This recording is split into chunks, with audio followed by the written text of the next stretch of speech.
Mark Meldrum, Meldrum's Monster Garage, out in Meldrum's Monster Garage today.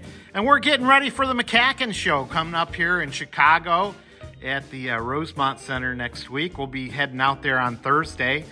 And I thought I'd go over my muscle bikes here. I've brought bicycles to the show quite a few years along with cars. See my 85 Trans Am at the, it was at the show a few years back. And of course, last year we had the 70 SS Chevelle that we just finished up. And about this time last year, I was feverishly trying to put that car together to get it ready to go. But we're just going to be out there as Meldrum's Monster Garage this year. We're going to have Uncle Larry and Uncle Mike out there, and we're going to talk about Chevelles. We're going to talk about Chevelle hunters. We're going to talk about YouTube videos. We're going to talk about building Chevelles. So stop by and see us at our booth. We'll be somewhere in the show. I'm not sure where. But I thought I'd take some time and talk about these muscle bikes. They're pretty cool. And I work with Gary World, and he has cool stuff bikes on that sign there. And we're going to see him out there. Matter of fact, last year, he sells bikes, mostly original bikes. And he finds them and resells them, and he's just got a number of cool bikes. But I always bring some bikes out there, and this one's always been for sale. I haven't sold it yet. It's a restored bike.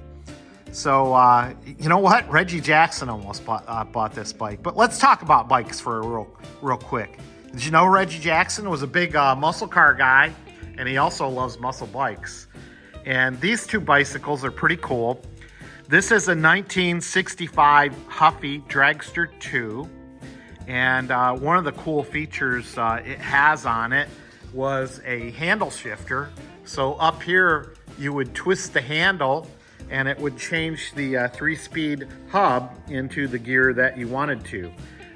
That's pretty cool. It's got, of course, the caliper brakes here, and it's got a very cool sport tire. Fast one, and I tell you what, those are worth a few bucks, those tires nowadays, because they're hard to find.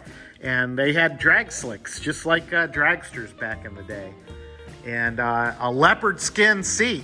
Wow, check that out. And this particular bike has a squared off sissy bar. These are kind of rare to find, and a Pearson's seat. I restored the seat. Gary World supplied the fabric to me, and I restored that seat, and that's looking good. So if you're interested in that bike, I could sell it to you. The other bike over here is 1967 Schwinn Hollywood. Now, my niece and I, Shelby, we built this bike together when she's just a little girl. She's 22 years old now. And she was just out here looking at the bike, and we were checking it out again. She learned how to ride this bike, and she helped me build this bike. Just a simple 1967 single-speed bike.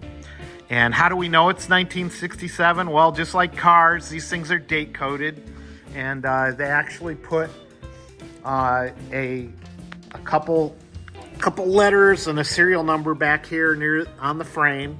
And this particular one is MC, which would mean December of 1967. So pretty cool. And this particular bike's 1965. And how do we know that? It's because it's got a serial number on the underside of this hub. So Schwinns are the more popular out of these muscle bikes. In 1972, they switched over to start putting the serial number right here.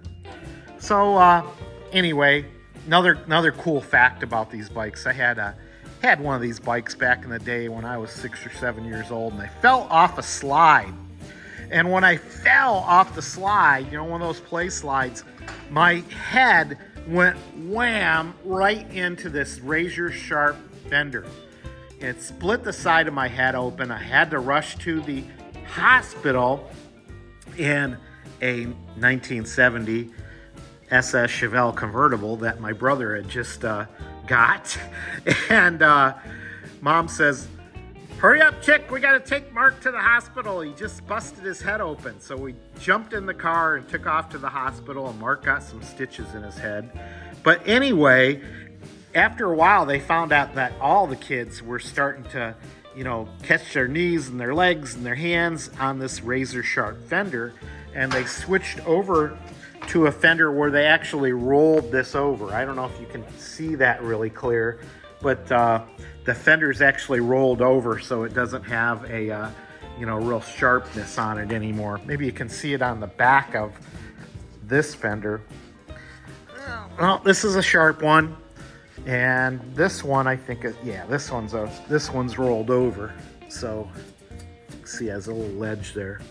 But anyway, cool facts about these muscle bikes. I can't wait to see everybody at the Muscle Car and Corvette National Show. Safe travels, and come by and visit us at Meldrum's Monster Garage at the show. We'll have a booth there. See ya.